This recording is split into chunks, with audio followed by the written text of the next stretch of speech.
India, as at the moment from more than 10, 15 years now, it has been country that Christians has faced persecution. Though India is a democratic country, free of religion in laws, but in reality, in practice, many Christians were persecuted in India. And recently has happened that most of the places, like in the North India, people going around even for picnic or going for their works and activities, but they were persecuted, they were put to jail, blaming, telling them that you are working for the conversion to Christianity.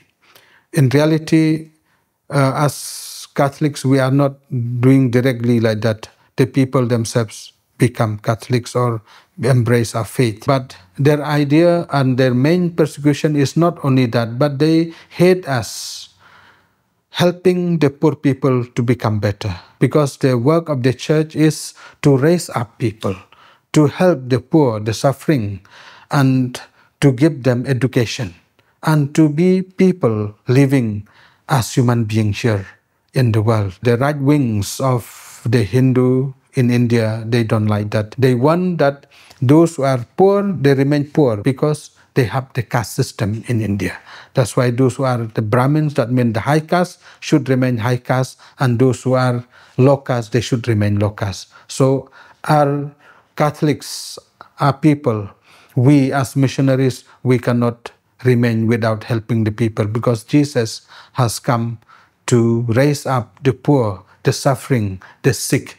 So this is our work. We are doing for the people. We are not asking people to convert, to come to Christianity. The persecution that we are facing now in the state of Meghalaya is through the rules and regulations.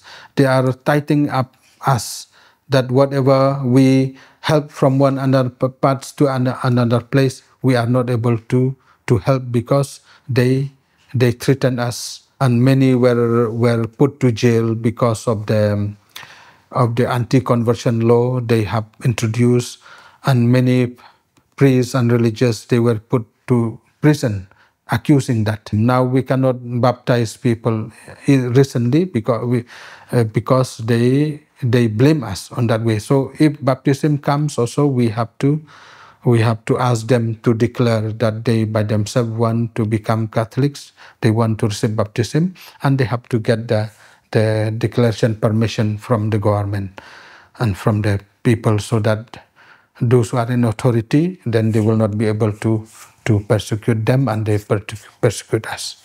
So this is what the situation is going on in India. I ask all of you to pray for us, to pray for the church in India, so that we may grow and we will not be fear in the persecution as Jesus sent us. So we should not get frightened of persecution, though we are living that. Regarding the spiritual life, people, they look for peace, they look for happiness, they look to be at peace with God. They go for the prayer, though sometimes they are frightened, but then they go for prayers. The Sunday, every Sunday, they will be regular for prayer because they are very much in need of their life. The world will have many things they can offer us, all the things, but that joy and happiness no one can offer except Jesus himself. And through that, only when we go to him, when we accept him, he will give us all that joy and serenity in our life.